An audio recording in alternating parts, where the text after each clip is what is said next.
Oh, how the turntables. I was so looking forward to not doing an episode this week. I did one last week of the Console Wars podcast. And normally I kind of been taking a 2-week break in between each episode. It helps me get some of my other videos out, and it helps me clear my head, because it does take a lot of effort and work to get the episode done. And then a lot of cockamamie shit happens. Well, I'm getting ready for my 2-week break, and it's like, well, damn it. And because of the cockamamie shit that has been happening, I have to do one next week as well to react to the reveal of next week. So, basically the world of gaming is on fire, and it is crashing and burning. And so, I might as well kick back, relax, and just enjoy the show. So let's get into this week's episode of the Console Wars podcast.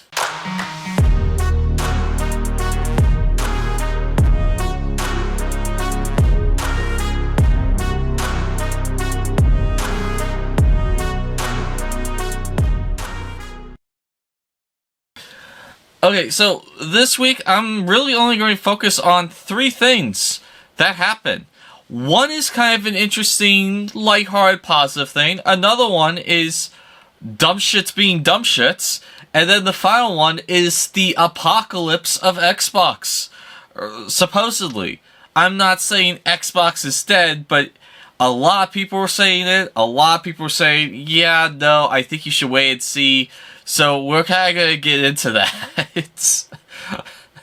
Now, before I begin, someone brought to my attention on the last week's episode of the Console Wars podcast that with the Xbox One giveaway that I'm doing, I've been doing something that was not working. Basically, I was telling people to put their Facebook or Twitter handle in the description, in the comments section down below, and someone brought to my attention that, hey, YouTube doesn't allow people to put their Twitter handles and their Facebook handles in the comments down below. So it's like, okay, well, thank you for showing everyone that I'm a dumbass. And so, what we're going to be doing now is, if you do want to apply for this giveaway, just go over to our Twitter page, or I like to call it Twix, now. Just go over our Twix page and do a direct message saying, hey, I would like to enter for this Xbox One. I want a chance at the Xbox One, or I'm entering for the Xbox One. Just something like that. And then I'll know, okay, this person is on the list for contestants for the giveaway. As a quick reminder, the giveaway is we are trying to get to 1,020 subscribers. By subscribing, doing a like or dislike, sharing a video, and commenting, that'll help us get there much quicker. Yes, you could just send me a direct message saying, hey, I want to apply for the Xbox One giveaway, and there's no way I could determine that you've actually done the other stuff that's necessary for me to reach 1,020. But just keep in mind, if you do that, you're making it longer before the contest is over, and so you're increasing the amount of people you're going up against. And so if I get to 1,020 subscribers next week, or a year from now, there's going to be a lot more people who have applied a year from now than next week. So definitely you want to do that other boring stuff so that you have a better chance of winning. But anyway, housekeeping, I don't know. This podcast probably his days are numbered, and I'll get into why in a few minutes. So, screw housekeeping. We'll just get into the first slightly positive story, and that is that the Nintendo Switch, there was like a shareholder meeting with Nintendo, and the president said that the Switch is going to be the main business focus of Nintendo in 2024. And a lot of people... Sorry, I'm not used to wearing sunglasses with my computer. It's a special effect, though. Yeah, like, a lot of people, it's like they thought it was going to get announced this year and released later this year, but Nintendo's saying our main focus of business this year is the Nintendo Switch. And so some people are upset about that. It's like, dude, give us the Switch 2 already. But they also announced that they just crossed 139 million sales. And personally, I think the reason why they're having the Switch go for another year is I think they want to dethrone the PlayStation 2 as the #1 best-selling console of all time. Right now, the Nintendo Switch is at number 3 with 139.36 million consoles sold. Number 2 is the DS at 154.2, and then the PlayStation 2 is at 155 million. So they've been averaging, I think per quarter, 5 million sales. So I think they're hoping to get closer to that 155 before they announce the Switch 2. Because once the Switch 2 is announced, a lot of people, they're not going to spend full price for a Switch when the Switch 2 is only going to be a little bit more expensive, and they'll get a new console generation as well as probably backwards compatibility. So if they are planning on implementing backwards compatibility, then that will really kill off the Nintendo Switch sales. And so I think Nintendo, they want to try and hit that #1 mark. And it's not going to be easy. Because the one thing that the PlayStation 2 has over the Nintendo Switch is that when the PlayStation 2 came out, it had packed in a DVD player. Now, that may seem nothing to you, but at the time when it came out, DVD players were selling for $1,000 a pop. And so when the PlayStation 2 came out for like, what was it, $399, $499? I'll check right here in a quick second. The MSRP for the PlayStation 2 was... Oh, okay. $299. So, when the PlayStation 2 first came out, people were able to get, not a PlayStation 2, a DVD player for $300. When DVD players were going for like $1,000, $700, $600 easy. And so, you saw a good number of people buying a PlayStation 2 for the DVD player and the DVD player only. And so part of that 155 million consumer base were just DVD aficionados. And so that is something Nintendo does have to contend with. Nintendo doesn't have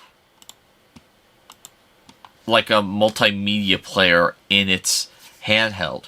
And so can they reach another 15, 16 million? And also another thing to consider is, let's say Nintendo Switch releases 155.1 million.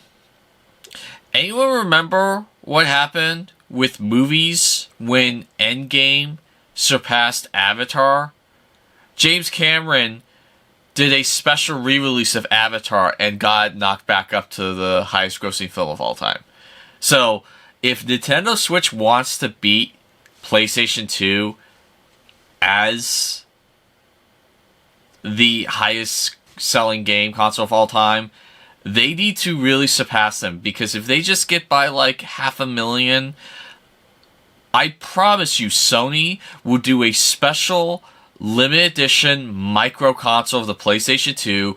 It'll count as a official PlayStation 2, and they'll just pack that in with their PlayStation 2 console sale numbers. It's like, oh, well, PlayStation 2 is the highest selling console of all time. I mean, you know, they will do that. They're lumping in PlayStation Portal sales as official console sales onto the PlayStation 5 right now. which is complete chicken shit. So, like, I totally see them doing that. Am I disappointed that the Switch is doing another year of just Switch? No, I'm not disappointed. Hopefully they have some banger games that come out this year that haven't been announced yet, but as it stands right now, the Switch is one of the highest selling consoles of all time at the number 3 spot, and I think Nintendo's probably going to try and shoot for beating out their DS at the very least, and then when they get there, they're going to try and beat the king, PlayStation 2. So, now to the second of 3 stories, and this one just baffles me. IGN, Internet Gaming Network, the one of the biggest gaming journalist channels in the world. IGN, their staff has decided to unionize. Dumb shits. Like, when I saw that, a lot of people said, so IGN's going to go under now, right? It's like, no, probably IGN's going to go under after this nonsense is over. I'm not saying they're dumb shits for going into a union. I mean, there are certain professions I get having a union. Gaming journalism is not a profession that needs a union. And I know some people are, now hold on a second. I mean, no, I stand by that. If you are a gaming journalist, you do not need a union. And do you know why you do not need a union? Because the entire job of a gaming journalist is you sit in a beanbag chair, sipping on your handcrafted mocha latte while watching or playing video games, and then you write your thoughts on it. Sometimes you get to play with new tech and write your thoughts on that. And yeah, that's about it. You might have 1 or 2 guys, they do the editing, but they still get to play around with video games and watch movies while sipping on their handcrafted mocha latte from the Starbucks down the street. And the central offices of IGN are in San Francisco, so you know that's what they're drinking. And like, they're unionizing, trying to demand more pay, and it's like they're all fucking morons. All of them. Every single one. And so, it's like, you're dumb shits. You're in a cush job, and what is this? Is this because it's harder to afford your loft and your car now, and gas is getting more expensive? Okay, that's not your boss's fault. That is your fault, because you're stupid enough to vote for the morons that are in power right now in your local and state elections. Okay? That's all on you. And unfortunately, you're too stupid to realize that that's the issue, so you're just going, your boss going, money please! And it's like, let's be honest, how much money does the head of IGN make? Okay, let's actually, I'm gonna Google this. This is hard doing with glasses. I don't know how other YouTubers who wear glasses all the time do this.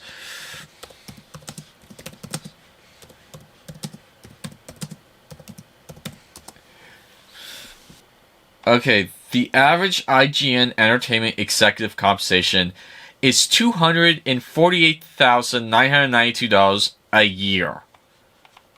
Like, in terms of the Fortune 500 bunch of guys, that is nothing. That is peanuts. Those execs at IGN, those execs are like driving around in medium priced cars. They're not driving around Lambos. They're not, you know, they're not wearing like $3,000 suits and going on expensive yachting trips. These execs, they have a payment on their car and they're investing in the stock market not to, you know, brag, but to try and even out the impact of daily living. I mean, especially with how the economy is. So, like, these execs that the staff of IGN are going, money please! if you get that reference, you get that reference. These execs are not rolling around taking baths in $100 bills. It's like, hey guys, I'm trying to, balance my checkbook just like you. I mean, I have a little bit more cash to do it, but not that much more.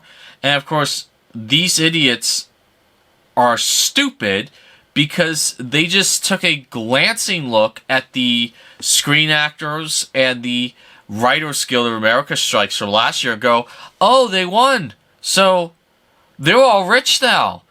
We should unionize as well and strike as well. A lot of you idiots don't realize most of those writers have been fired. And they can't find work now. Because that's what happens when you do a strike and demand that you pay people more. The studio, it's like, okay, we have to pay people more. We're going to let go people we don't need. That's how it works. And for some reason, there are idiots in this world. I would say a vast majority of people are idiots because they believe that they can force CEOs to give up some of their money. And whether they pass some sort of bill or a higher corporate tax rate or they force them to raise the minimum wage, it never affects the CEOs because the CEOs will never sacrifice stuff on their end. They will always sacrifice stuff on their employees' end. If the CEO's making $1 million a year and there's a strike to raise the minimum wage for the staff and the CEO agrees, he's going to fire the staff he needs to so that he can still pay the same amount that he has been paying and just he'll have less employees. That's how it always is. I've never seen one instance where a CEO's like, okay, I guess I won't buy that yacht I was planning, and I guess I'll make peanuts because the employees strike. That's never happened in the history of business. And yet people keep thinking that's going to happen. And so, I mean, these people, they're unionizing. What's going to happen next? They're going to demand that they have higher minimum wage, and they're going to strike. That's what's going to happen. And these execs at IGN who only make $250,000 a year, they're going to be like, guys, okay, so you want me to move into a tiny apartment with my family now? Like, literally, I can't afford to pay you guys more. And so what's going to happen is they'll strike, and then to save the business, they'll go, okay, we'll pay you more. And then they will fire like 40 to 60% of their workforce. And then the people that are remaining, it's like they're getting paid more. But guess what? You guys have to work 3 times as much because we don't have the staff to support you anymore. And then you're going to have people complain, I'm being overworked. It's like, I'm not sorry at all. You did this. You did this. And you deserve it. I mean, literally, if you're a coal miner, yeah, I get unionizing. I get demanding a higher pay because that is a dirty, dangerous, unforgiving job. You're a fucking asshole that plays video games and watches movies and you get paid to do it. Alright? And the fact that you're able to live on that for so long is impressive. I'll give you that. But if the state you're living in is getting harder to live in, 1, you could move, or 2, get another part-time job that will help you with. And you may go, it's really hard having 2 jobs. Well, you voted for this. You voted for the asshole in charge of your state. You voted for the asshole in charge of your city. You voted for the city board members. You voted for all of this. And so, you made this bed. You get to sleep in it. And I do not feel sorry for IGN because I kind of made my channel to compete against the IGNs and the GameSpots in the world. Do I like how they edit their videos and kind of the quality of their reviews and videos? Yeah, I do like their quality, and I will acknowledge that I've tried to emulate their quality a little bit in the past. But, yeah, I do not care for this company. They've had some really dumb takes. They've had some dumb moments of let's push politics instead of just entertainment. And so, yeah. Unfortunately, this could have happened to a better company, GameSpot. I always keep confusing GameSpot with GameStop.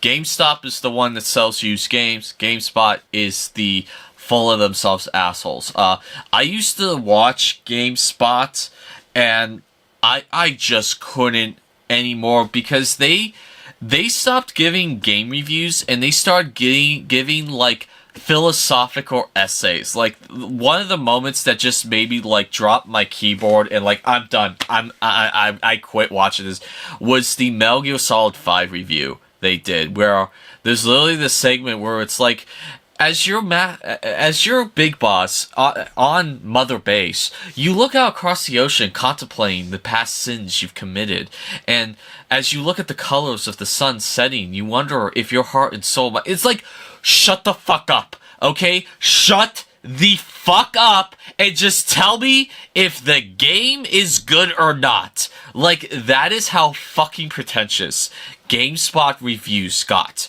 And like, just I've seen a couple of them over the years. It's like, yeah, you guys are still doing this stupid philosophical bullshit where the guy writes the currents are blue and the guy goes, well, he was probably talking about the depths of his soul and how his feeling of morality is no longer enough to prevent him from ending his pain of this existence. And in turn, it just meant his fucking currents were blue. And so, like, I wish this was happening to GameSpot so that they would be gone. But you know what? If IGN has to fall first, fine. So be it. I mean, Kotaku is not far behind. And there's a lot of other game journalist sites that are not far behind. I mean, most of professional gaming journalism is dying. And they're being replaced by YouTubers. Now, granted, I'm a measly little pygmy with a little spear, you know, shaking his spear at the giant empire that's coming down. I mean, I have, what, like 600, almost 600 subscribers now? I mean, I'm pathetically small as I speak.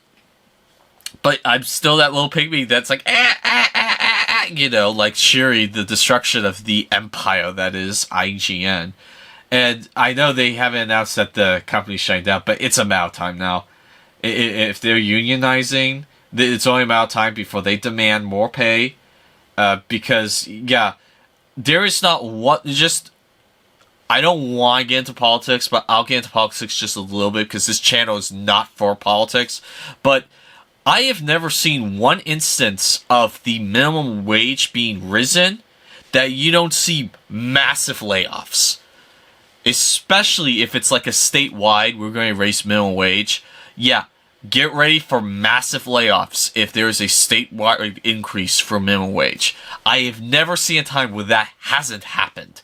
And so, they're going to demand for more pay, and eventually IGN's going to buckle because they can't operate with everyone's strike.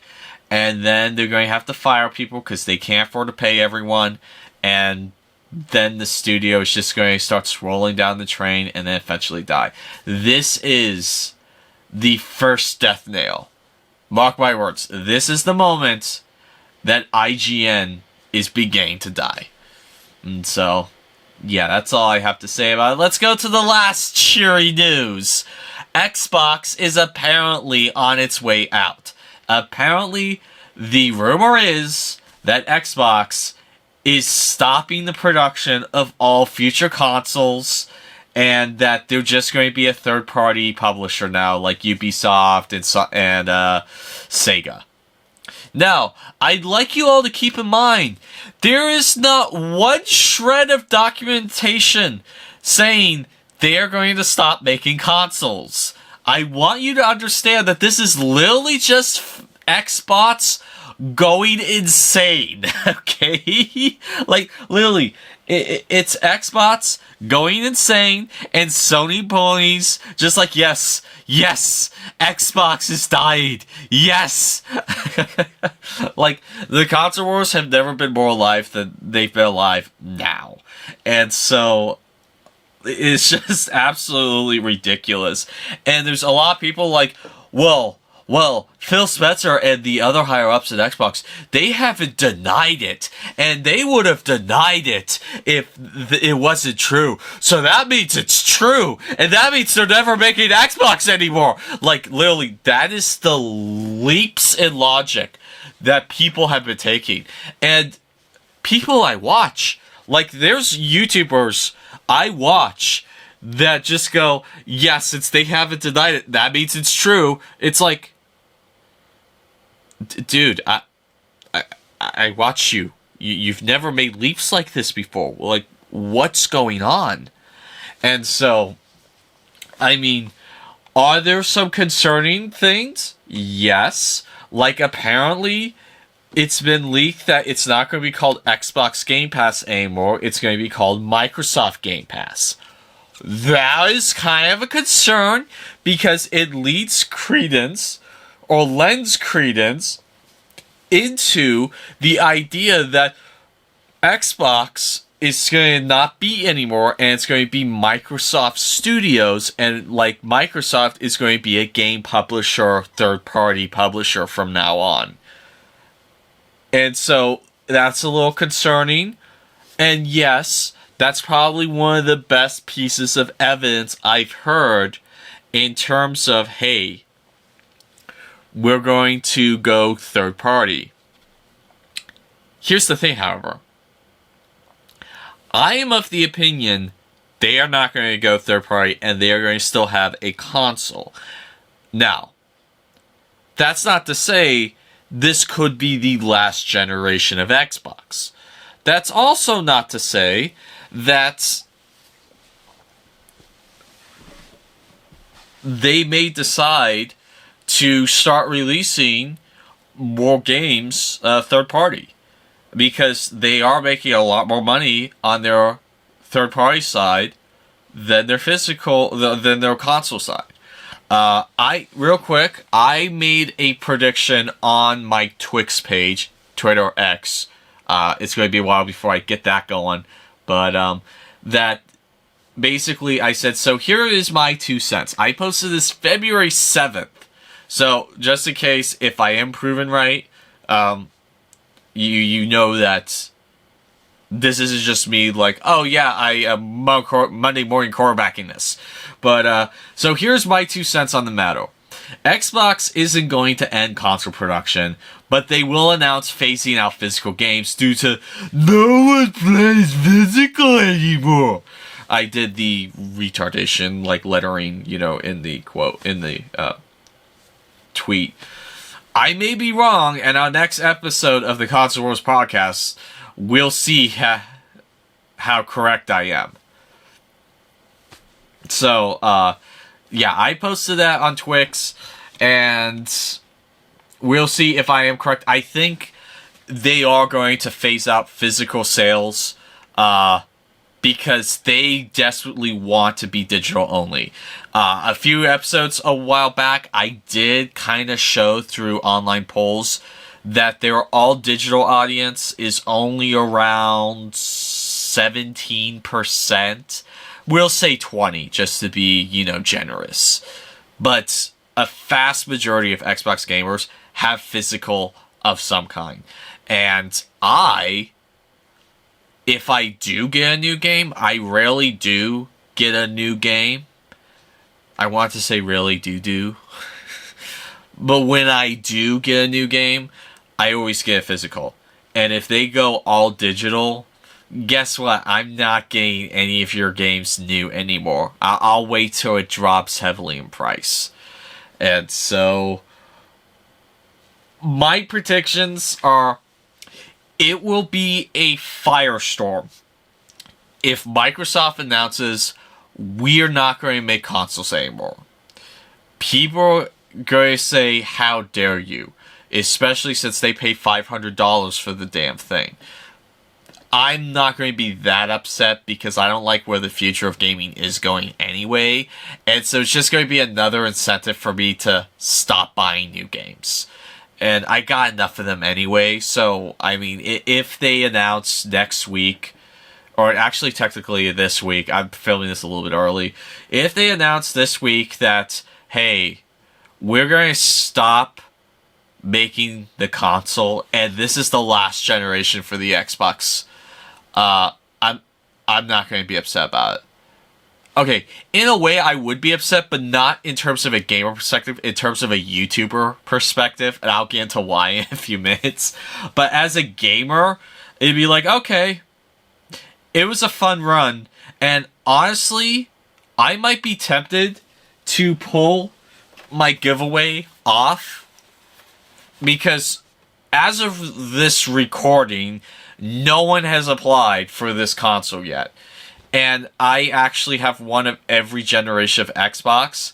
And so if they do end console production and say that the Series X is the last Xbox console we're ever going to make, I might be tempted to keep this. Now, if one person says, hey, I'd like to apply for the Xbox One, then I'm not going to keep it. I'm not going to pull a chicken shit move like that. But if no one has applied yet, by the time they've announced that they're going to stop making Xboxes, I might decide to just remove this from the giveaway, put something else in the giveaway, and keep this just as a nostalgic thing, so that I'm like, I have one of every console of Xbox. And so, like, that would be kind of cool, to have one of every console of a series of consoles. Like, it'd be cool to have one of every Sega console. I'd probably never play them, but I mean, it still would be cool. And so, I mean, I have an Xbox original, I have a 360, and I have a Series X, and I have that one. And it's like, you know what? If none of you decide to go, hey, I'd like to enter for the giveaway, I might just keep the damn thing. But it would be a firestorm if they announced the ending of Xbox consoles, simply because it's like, dude, you're going to have, that might even lead to a class action lawsuit from people. Because, like, they paid $500 expecting a generation. Now, if Microsoft come out and go, hey, we're not going to do another Xbox console next gen, but this generation we're still going to support the Xbox Series X, and we're still going to release some exclusives for it, so the people who paid hard-earned money for their Xbox Series X or Series S, you're still going to see great benefits to it. Just, we're not proceeding forward with consoles anymore. That, I think, would be a safe play. But honestly, I've been seeing some rumors, like people saying, guys, I've actually spoken with people behind the scenes at Xbox. They've shown me stuff that they haven't released yet, that they're getting ready to release. They have plenty more products on the Xbox line that are coming.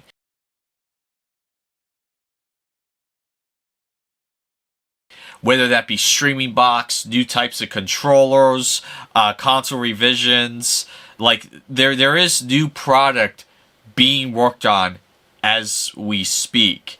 And so I'm inclined to believe that maybe Xbox is not going to be shutting down. And so what is this big announcement next week then? There's been rumors that Hi-Fi Rush, Starfield are coming to PlayStation 5 and Nintendo. And, like, there's rumors that Indiana Jones might launch on PS5. And, like, a lot of people thinking, this is it. This is the end. My one and only friend. No. I actually spoke several weeks ago on this. How I think it'd be a smart move for Microsoft to kind of do, like, some horse trading with some of their older games. Like, there's been some rumors that they've talked about maybe bringing Gears of War to PlayStation. If I was in the chairman of boards on Xbox, I would be saying, hey guys, let's bring the first Gears of War to the PlayStation 5. You know that Gears of War Ultimate Edition? Let's port that to the PlayStation 5 in exchange for one of their old games. Like, let's say the very first God of War. Not the 2018 one, the very first one. Alright? You guys bring your God of War to our console, we will bring Gears of War to yours. And do kind of like this horse trade. That way, God of War coming to the Xbox side will entice Xbox players like, wow, that's a really fun hack and slash. I think I might get a PS2 or a PlayStation 5 to play the new God of War games. And then in exchange, PlayStation gamers will go, wow, that Gears of War game was a lot of fun. All of them are available on a Series X. I think I might break down and get a Series X. And so, I think someone at Xbox may have suggested this, because they're not saying they're going to release all the God of Wars, just they're not saying they're going to release every Gears of War, just that they're going to release a Gears of War. And why not release the Ultimate Edition of Gears of War? Because Microsoft has already made all the money they can off of the first Gears of War, so the only way to make more money off it is to release it on other platforms. And like Hi-Fi Rush, yeah, it was super successful, and now it's like, guys, I mean, the Nintendo crowd will go nuts for this game. It screams Nintendo with its art style and its rhythm hack and slash. Like, Nintendo gamers would love to play that on the Switch. And then PlayStation gamers, they would love to play that game, and so it would make us a shit ton of money. Now, are they hinting that Hellblade 2 is going to be a PlayStation 5 game? No. They're not hinting at that. They're not hinting that Fable is coming to PlayStation 5. They're not hinting that Clockwork Revolution or Avowed is coming to PlayStation 5. But the Bethesda games, like Indiana Jones or Throw It Dr. Jones. Sorry for that Big Bang reference. Every time I hear Indiana Jones, I think of that stupid-ass song. No, Indiana Jones and Starfield are Bethesda games. Bethesda used to release stuff on PlayStation 5. And so, with those games, there's a lot of PlayStation fans that love Bethesda games. And it's like, guys, if we release these on PlayStation, we will make a shit ton of money. Okay? Because they're Bethesda games. And PlayStation gamers love Bethesda games. I would say that PlayStation losing Bethesda was more of a blow than Activision. Because, yeah, there are Call of Duty gamers on PlayStation, but there's a lot of Bethesda gamers that don't like first-person shooters that love Bethesda games. And so I think that was a heavier blow. And so Microsoft, they may have, made some backroom deals where it's like, look, in order to get Activision, we have to guarantee some games are coming to other consoles. And so, yeah, you know what? Let's bring a lot of the Bethesda games over the PlayStation. We're still going to have our exclusives, but we are going to start shipping games on PlayStation 5 and Nintendo Switch as per our deal with the FTC. That might be what this week's announcement is. It might just be like, guys, in order to have Activision, we need to have some of these games come over to other consoles to have a fair market. And plus, it makes us money, so we're not hurting, but just letting you know, we have to release some of our games on other consoles. And so we decided to ship Starfield, since we've made a ton of money on that. It's a Bethesda game, and PlayStation gamers have been wanting Starfield, and so it was a logical choice. We still plan on having Gear 6 Xbox exclusive. We still plan on having Fable Xbox exclusive. We still plan on having the next Halo Xbox exclusive. That is probably the most likely outcome that you're going to see this week. Now, I have been dead wrong before in the past. Did any of you see my predictions for what would be announced at the Game Awards? I got nothing right at all. Nothing. I got nothing right. So, take everything I say with a pinch of salt, okay? This is just me doing the political analyst, which is one of the most fucking useless jobs in the world. Anytime you see someone on the news and their little moniker down in the corner is political analyst, that's a person who can be wrong 100% of the time and get paid for it. Alright? I cannot tell you how many times I see a political analyst make a prediction and they are dead wrong and they are on the Sunday morning talk show the following week like, well, I think this might happen with this politician. And it's like they're dead wrong the following week. It's like, well, this probably were, and they get paid for it. Alright? So, and look, if I'm dead wrong on what I'm predicting here, I'm going to completely be open and fess up to it like, yeah, I was dead wrong. I'm not going to pull a Michael Patcher and like hide and ignore it and just hope that no one talks about it until my next prediction. I can't tell you how many times that guy has been dead wrong on his predictions, and yet people revere him as like a soothsayer of gaming. I don't know why. So, look, it is a little weird that they're renaming it to Microsoft Game Pass. Yes, that's a little concerning. It's a little concerning that this event happening this week is not going to be done by Xbox, but by someone from Microsoft. Yeah, that is a little concerning. But I think they might be dealing with a class action lawsuit if they just like, yeah, we're not making any more exclusives for the Xbox Series X. It's basically we're shutting down the console and everything's going to be third party now. That is going to probably get a class action lawsuit. But I think it's going to be more, hey, we found that we needed to have some games released on PlayStation 5, and we are going to talk about maybe trying to get Game Pass on Nintendo and PlayStation 5 through special curated lists for those consoles. Because obviously you can't have certain games on the Nintendo Switch. It's not powerful enough. Alright, so you'd have to have a special curated list that could run on the Nintendo Switch. And then with PlayStation 5, you're not going to have every single special exclusive on the PlayStation 5 Microsoft Game Pass. But you will have some exclusives brought over there, which would be a hell of an incentive for PlayStation players to get Microsoft Game Pass. Now, Sony would have to allow them to put it on. But, like, Nintendo has already talked about how, yeah, we're entering into a 10-year deal with Microsoft and Call of Duty so that they can bring Call of Duty to all consoles. So Nintendo is open to having like Microsoft Game Pass come to their system because Nintendo is one of those game companies, like, they're off in the corner doing their own thing. They don't care if Sony makes this much money or if Microsoft comes out with a new thing. Nintendo has their dedicated fan base, their dedicated console, and it's like, we don't care what happens over there. And this is why the Console Wars podcast may be ending.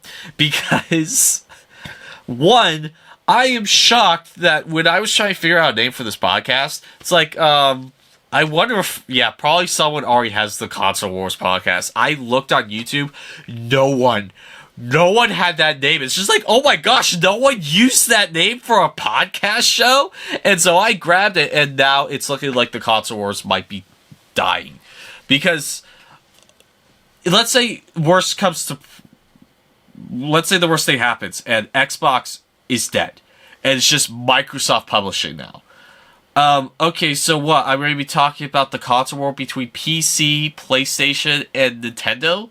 Like, all three of those are perfectly fine with each other. There's no bickering, there's no fans like, PC's better than PlayStation, no, PlayStation's better than PC, Nintendo's better than both of you! Like, I'm not seeing that online. I'm seeing Nintendo fans like, hey, I like Nintendo, you do you guys. And I'm seeing the, like, PlayStation fans like, oh, okay, it came out to PC. And they're like, sure, you have the PC Master Race people, where it's like, PC's better than everyone. But, I mean, you know, like, it's just like a blank statement. Like, okay, yeah, I mean, we do have exclusives, though. It's like, yeah, you do have exclusives. But when I eventually get it on my PC, it's going to run it better. And so, there's not the hostile battle, the feud, like there is between PlayStation and Xbox. And if Xbox leaves the console market, there's no need for this show anymore. And so, like, honestly, I may have to rename it something else, or I may have to, I don't know, try to make up fake division between Nintendo and Sony, which no one's going to buy that. I mean, it is concerning for my podcast, because it's such an awesome name, like the Console Wars Podcast. It's so cool. And yet, it's probably dying. We'll see what happens this week. It'll be interesting. Did anyone have Xbox leaving the console market on their 2024 bingo card? Seriously, this has been such a crazy year. Like, the last year this was this crazy was 2020. I mean, like, just that was such a crazy year, and now this year is so insane. I can't believe what this year has brought, and we still have so many months to go. So, yeah, that's been this week's episode of the Console Wars Podcast. What do you guys think? Are you enjoying watching the gaming world burn? Let me know in the comments down below. My name's Chris Ricano with 11 Hour Reviews, and that will be all for today. Wow, it got a lot brighter in here.